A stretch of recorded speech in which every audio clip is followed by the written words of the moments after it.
ब्रह्मा गुरुविष्णु गुरुदेव महेश्वर गुरुरेव परं ब्रह्मं तस्मै श्री गुरुवे नमः। अखण्डमण्डलाकारं व्याप्तयेनं चराचरं तत्पदं दर्शितं येनं तस्मै श्री गुरुवे नमः। तस्मै श्री गुरुवे नमः। तस्मै श्री गुरुवे नमः।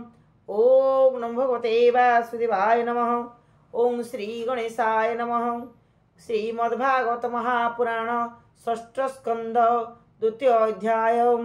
गोविंद गोविंद गोविंद पदुग लुचि मकरंद से मकरंद पान करी हेले तो रिले ब्रज नारी से ब्रज नारी पयरे मन रहु निरंतरे मो मन निरंतरे रहु हा कृष्ण बोली जीव जाऊ हा कृष्ण बोली जाऊ जीव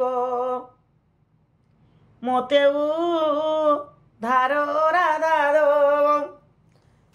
द्वितीय अध्याय विष्णुदूते नाम इमा जमदूते सुनाई विप्र जामिले विष्णुलो ककु घेनी गले। बादरायणी वाचं एमंत जमदूत वाणी विष्णु सेवक माने शुणी शुण राजन ए अंतरे ताहांक वाक्य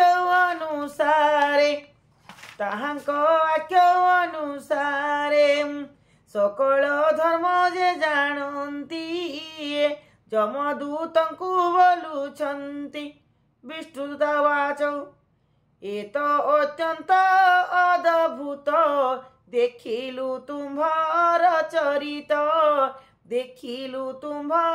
चरित समदरसी साधु जने अधर्म स्वर से केशने अदंड अपापी जे प्राणी ताहांकु दंड व्यर्थे पुणी प्रजा मानंक पिता जेहि से जेबे प्रजा शास्ति देई तेबे से कहार शरण होइब कह हे कारण महते जहा आचरिबे इतरे ताहा ही करिबे से जहा प्रमाण करिबे लोक से पथे प्रवर्तिबे जहार अंके सिर देई निसंके जन निद्रा जाई जेणु जे सने सुखे थाई धर्म अधर्म न जानई मित्र स्वभावे जार तोही विश्वासे आत्मा समर्पये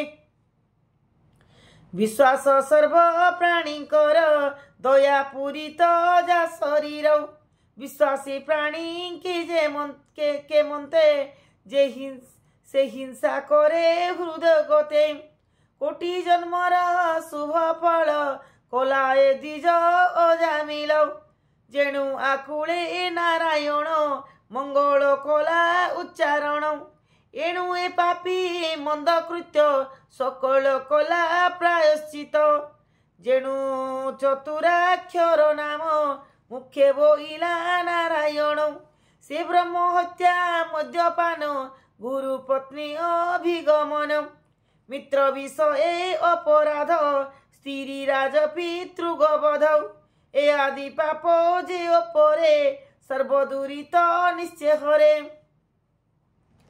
अप्राश्चित सर्व प्राणीकर नाम उच्चारण विष्णुर जाहार विष्णु भावे मती पापरे ग्रस्त से नुहंती व्रत प्रायश्चित ए मानो अधिक तहु हरि नाम शुद्ध सत्व कुपर कासे पापर मूल बीज नासे ଏଣୁ ଏହାକୁ ତୁମ୍ଭେ ମାନେ ତେଜିଣ ଯାଅ ନିଜ ସ୍ଥାନେ।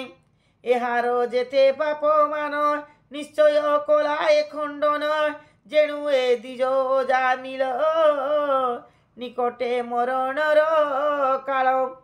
ଆତୁଣ୍ଡେ ଉଚ୍ଚାରି ନାରାୟଣ ପ୍ରାଣ ଛାଡ଼ିଲା ତତକ୍ଷଣ। ସଂକେତ ପରିହାସ ବେଳେ ଏ ଗୀତାଳା ପରେ ଯେବେ ହେଳେ।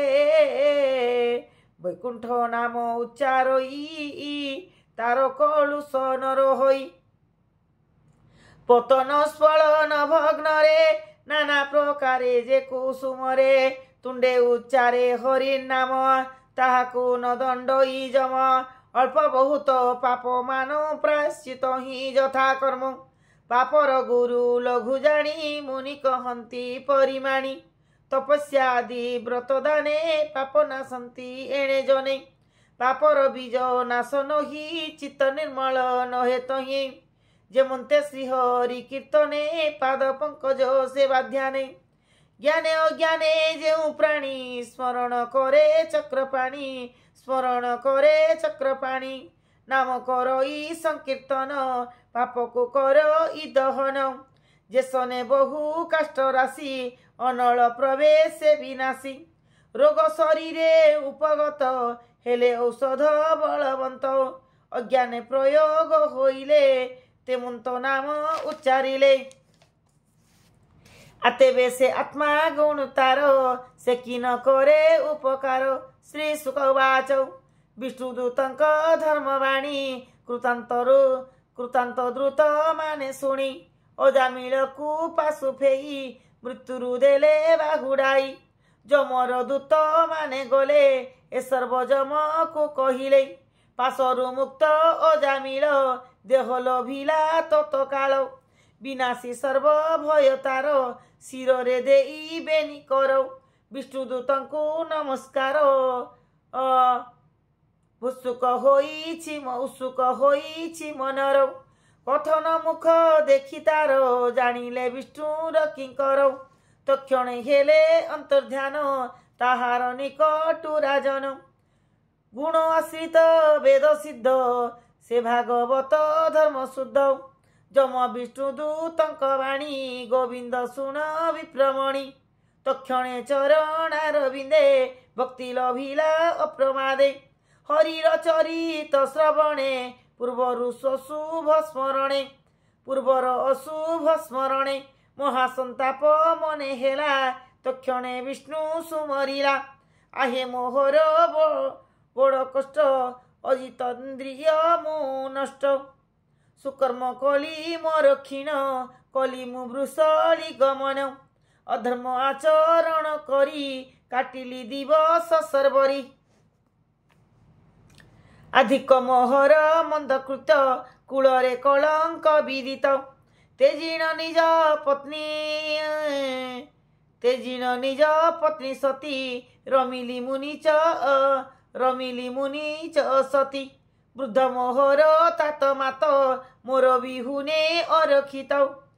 ତପସ୍ୱୀ ରୂପେ ଥାନ୍ତି ବନେ ତାଙ୍କୁ ତେଜିଲି ଅକାରଣେ। ଏକି ଅର୍ଜିତ କର୍ମ ମୋର ନରକେ କଲି ନିଜ ଘର। ବିଧି ହୋଇଲା ବିଡ଼ମ୍ବନ ଲଭିବି ନରକ ଦାରୁଣ। ଧର୍ମ ହିଂସକ ପାପୀ ଜହି ନାନା ଯାତନା ଭୁଞ୍ଜୁଥାଇ।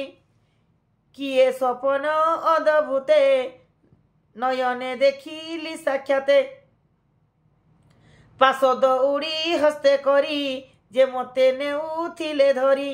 ଏ ତ ଆଶ୍ଚର୍ଯ୍ୟ ବଡ଼ ଏଣେ କ୍ଷଣକେ ଚାଲିଗଲେ କେଣେ।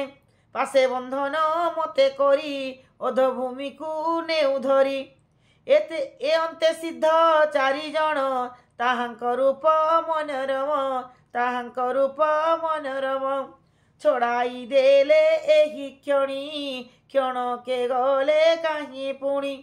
ମୁଁ ତ ଅଟଇ ପାପୀହୀନ ମୋହର ଦେବ ଦର୍ଶନ। ଏଣୁ ହୋଇଲା ଏ ମଙ୍ଗଳ ଆତ୍ମା ମୋହଇଲା ସୁଫଳ। ଅସୁଚି ଦାସୀ ପତି ମୁହିଁ ମୋତହୁ ପାପୀ ଅଛି କାହିଁ। मोहर मरणर काले वैकुंठ नाम अवहेले जिह्वा मोके मंत बोइला कि कल्प तरु दया थिला काहि मु मूर्ति पापीब काहि मु धूर्त पापीबर ब्रह्मग्न लज्जा जार दूर काहि मंगलर कारण वैकुंठ नाम नारायण के मन्ते बोई लई मोहि दया जे कले भावग्राही दया जे कले भावग्राही इंद्र अजित मुअटई ए मंत करी बई मोहि जे मन्ते आत्मा भोग छाड़ी ब्रह्म भाव रे रहे बुड़ी अविद्या काम कर्म जन्म मोचन करी ए बंधन सर्वभूत रे शांत होई दया बही चित्ते मोहि ए मायाग्रस्त मोर मन निश्चय करी विमोचन ए मायाग्रस्त मोर मन निश्चय करी विमोचन जेउ मायारे मोहमुही क्रीड़ा कुरंग प्राय होई देह संपद मोर जेते अछई दंभ अविरते एहांकु तेजी शुद्ध मन कृष्ण चरणे हे विलीन कृष्ण चरणे हे विलीन श्री शुकवाच एमन्ते जात दिव्य ज्ञान जेणुता साधु दर्शन जेणुता साधु दर्शन तेजीण सकल बंधन गंगा द्वार को आगमन वेद सद देव सदने विप्रजाई निश्चल मने जोगध्यायी इंद्रिय निग्रह करिण ब्रह्मे निवेशी स्थिर मन ब्रह्मे निवेशी स्थिर मन सकलु द्वंद परिहरी आत्मा को समाधि रे भरी परम ब्रह्मे मन देली परम ब्रह्म मन देला मन को तही निवेशिला ब्रह्म भावने स्थिर मन देखिला विष्णु दूत मान पूर्वे जे रूप देखिथिला पुणी देखन्ते प्रणमिला गंगा जल रे द्विजवर तेजिला निज कळे बर तक्षणे विष्णु दूत प्राय होइले तार दिव्य काय विषय दुर्गति खंडन बेष्टित होई विष्णुगण हेम विमान आरोहिला तक्षणे वैकुंठ को गला दासा दासी पति पतित कर्म नष्ट तार सर्वधर्म व्रत विहीने निंदाचार नरके पड़ंता शरीर ईश्वर नाम ग्रहणरु तत्काल मुक्ति नरकरु मोक्ष वांछित नरंकर कृष्ण कीर्तन नाही पर कर्म बंधन छेदने एहार सम नाही आने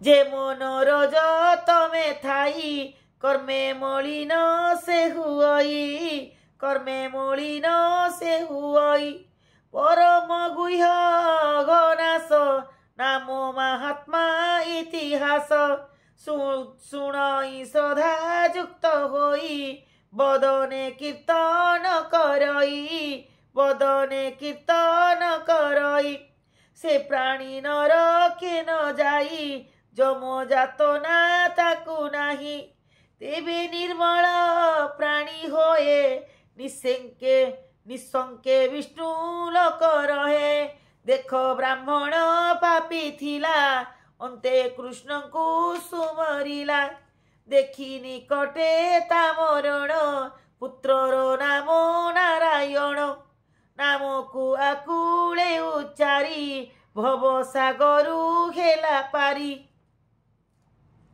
सकल पापे अधिकारी से ही लभिला नरहरि सर्वदुष्कृत तार गला परम पद से लभिला श्रद्धारे नाम जे उच्चारे तार महिमा के विस्तारे विष्णुर नामर महिमा सुख कहिले गुण सीमा सुजने एणे चित्त कर ए माया बंधनु निस्तर बोइले विप्र जगन्नाथ षष्ठ स्कंदरे भागवत इति श्रीमद्भागवत महापुराणे पारमहंस्या सहितायां षष्ठ स्कंदे अजामिल पक्षाणे द्वितीय अध्याय समाप्त।